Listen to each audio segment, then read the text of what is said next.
চারপাশ দেখে মনে হতেই পারে এটি পার্বত্য চট্টগ্রামের কোনো জায়গা, তবে এটি কক্সবাজার এবং সমুদ্র সৈকত থেকে খুব কাছে। কক্সবাজারের সমুদ্র সৈকত ছাড়াও আশপাশে এমন বেশ কিছু জায়গা আছে যেখানে অবলীলায় একটি দিন কাটিয়ে দেওয়া যায়। লেদার এক্সপ্রেস 24-এর আজকের পর্বে আমি সাদবিন শফিক আপনাদের ঘুরিয়ে দেখাবো তেমনই কিছু জায়গা।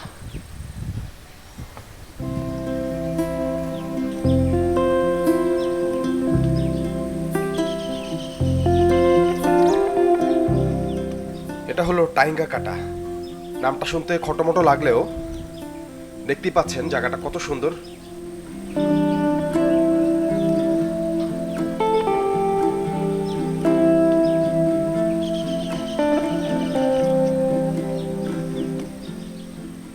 কক্সবাজার শহর থেকে মেরিন ড্রাইভ ধরে রওনা করলে আধ ঘন্টা গেলেই গোয়ালিয়া পালং গ্রাম, আর সেখানে মিলবে পাহাড় ঘেরা এমন সবুজের সমারোহ। দূরত্বটা শহর থেকে ঠিক 18 কিলোমিটার।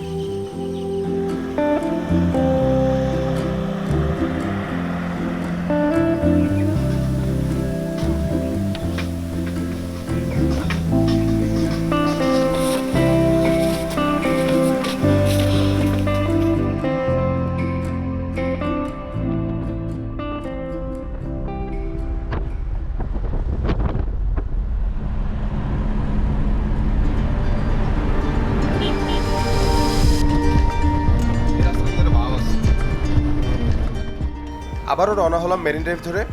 পথের এক পাশে সমুদ্র আর এক পাশে পাহাড়।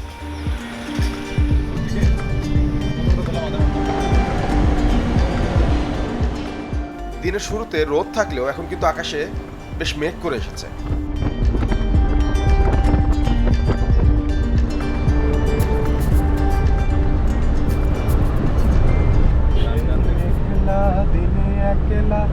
ঘরে থাকে না তোমার কাছে যাব কবে পাবো ওগো তোমার নিমন্ত্রণ। যদি বলে ওই হাওয়া করে শুধু আসা যাওয়া, হায় হায় দিন যায় কবে হবে সে মিলন। কাছে যাব কবে পাবো ওগো তোমার নিমন্ত্রণ।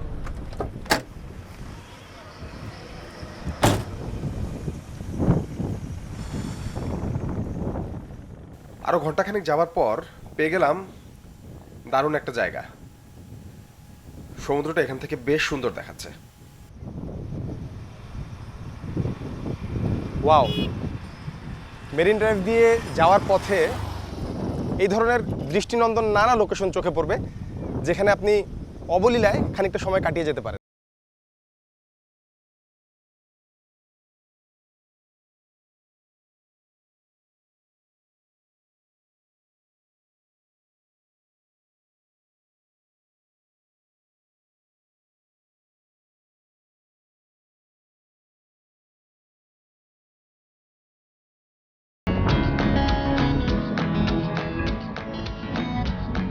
সমুদ্রের একটা অন্যরকম আবেদন আছে।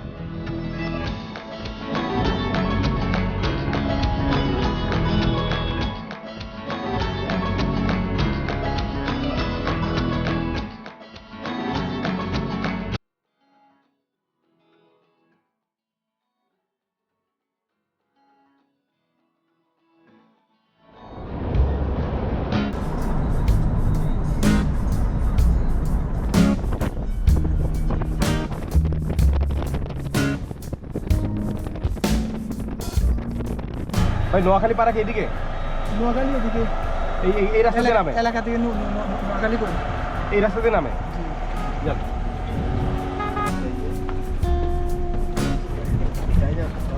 আমাদের এবারকার গন্তব্য নোয়াখালী পাড়া। আপনি নোয়াখালী বিভাগ চান বা না চান, কক্সবাজার আসলে নোয়াখালী পাড়ায় ঘুরে যাবেন।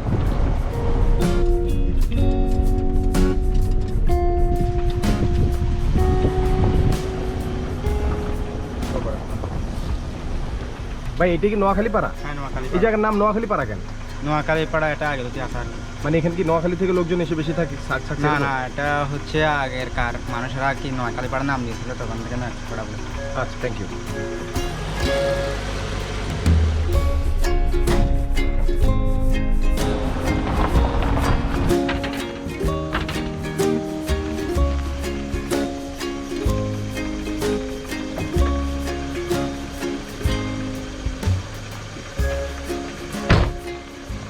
চলে আসলাম নোয়াখালী পাড়ায়। আমাদের প্রাথমিক গন্তব্য বাঘগোনা ঝর্ণা।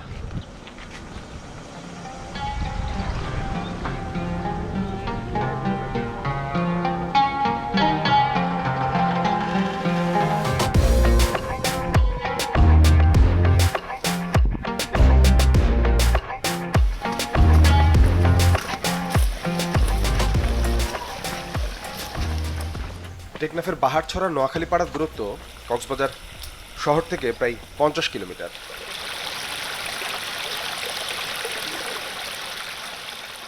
এলাকায় ঢুকে যদি স্থানীয়দের কাছে জিজ্ঞাসা করেন তাহলেই এই ট্রেলটা দেখিয়ে দেবে।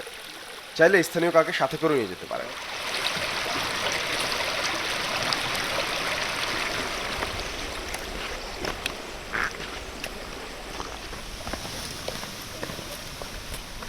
ট্রেলটা কিন্তু চমৎকার।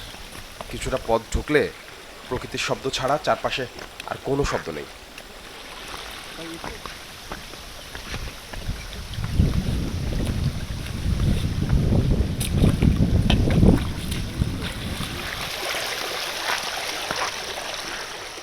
এই জায়গাটির কথা দু একজন পর্যটকের কাছে আমি প্রথম শুনেছি। খুব বেশি মানুষ কিন্তু এদিকটায় আসে না। মাছ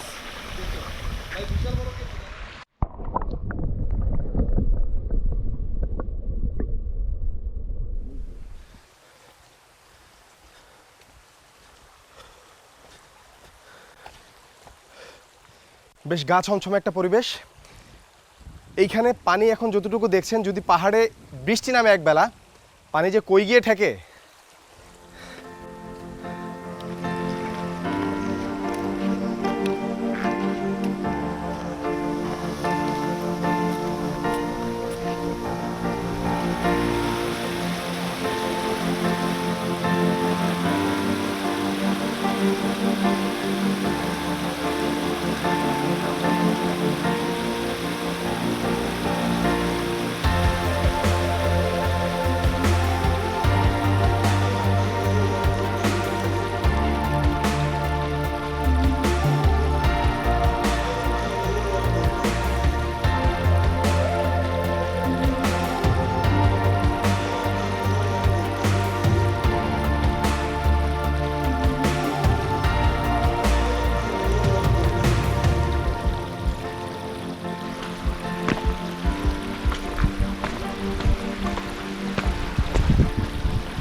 তোর নাম কি ভাই? আমার নাম হইলে আব্দুল শুকুর। আব্দুল শুকুর। হ্যাঁ। এটা মানে কতখানি উঠে? বৃষ্টি হলে অনেক পানি হয় এখানে। এখানে অনেক পানি হয়।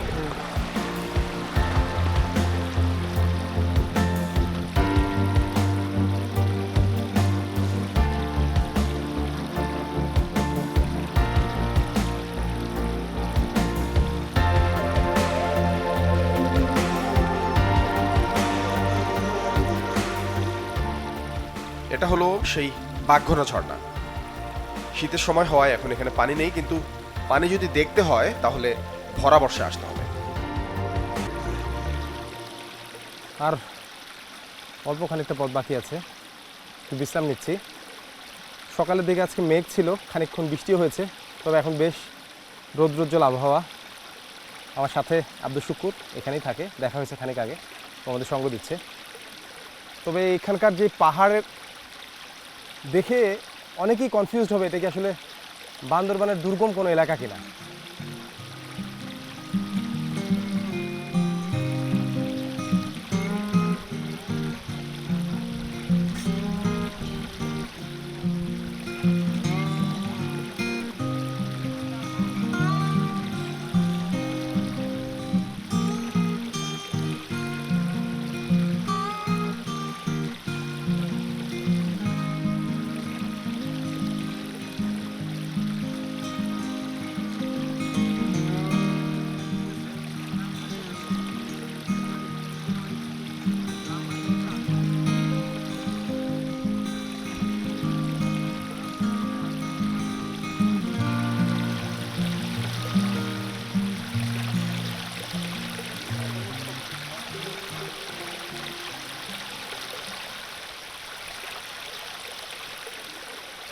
সামনে কেমনে যাব?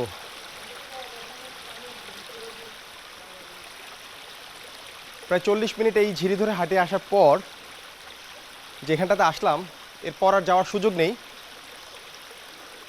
করিডোরটি অনেক ন্যারো হয়ে এসেছে আর পানি প্রচুর, হাঁটার জায়গা নেই।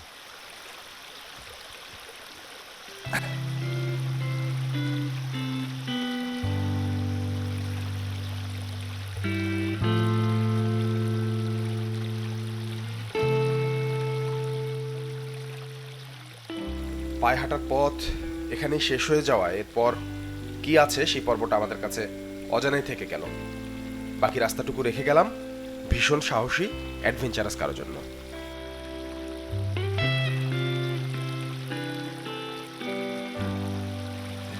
বড় আশার বাসায় ঘর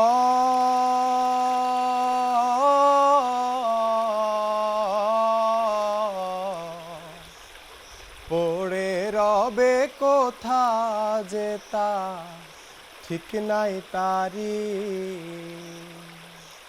তোমার পিছে পিছে ঘুরছে সমন, পিছে পিছে ঘুরছে সমন, কোন দিন হাতে দেবে দড়ি।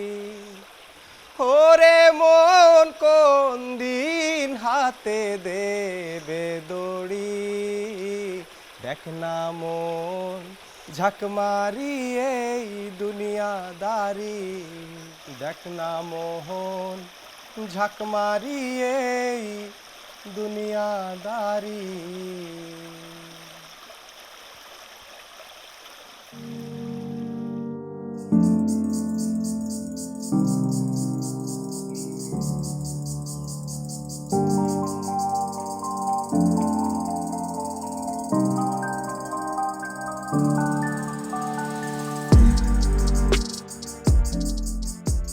চলে আসলাম জাহাজপুরা।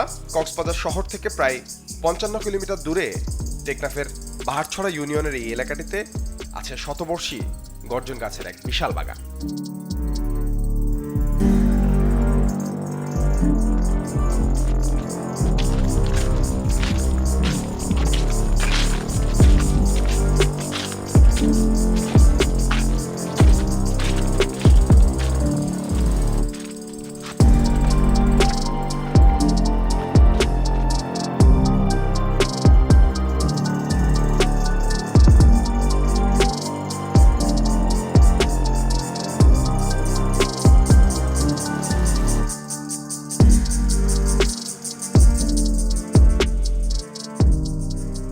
কাগজে কলমে এটির নাম শিলখালী হলেও স্থানীয়ভাবে জাহাজপুরা গর্জন বন নামে বেশি পরিচিত।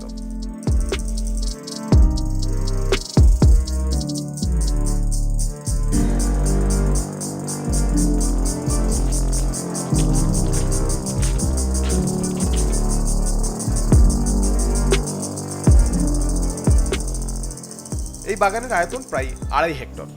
গর্জন ছাড়াও চাপালিশ, বৈলাম, শিলকড়ই সহ আছে আরো বেশ কিছু প্রজাতির গাছ।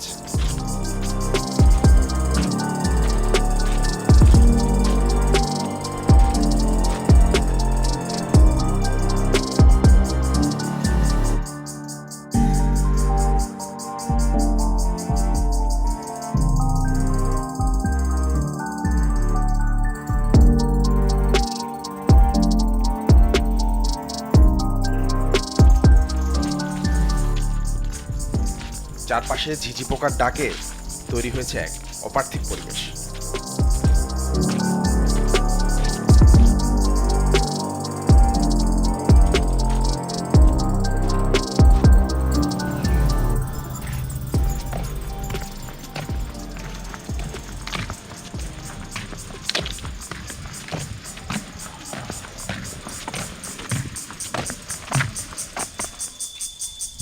এখনই সন্ধ্যা নামবে টেকনাফের জাহাজপুরার এই গর্জন বাগানে। আজকের গল্প এখানেই শেষ। লেদার এক্সপ্রেজেন্স এক্সপ্রেস 24-এর নতুন কোনো পর্বে দেখা হবে নতুন কোনো গল্প নিয়ে।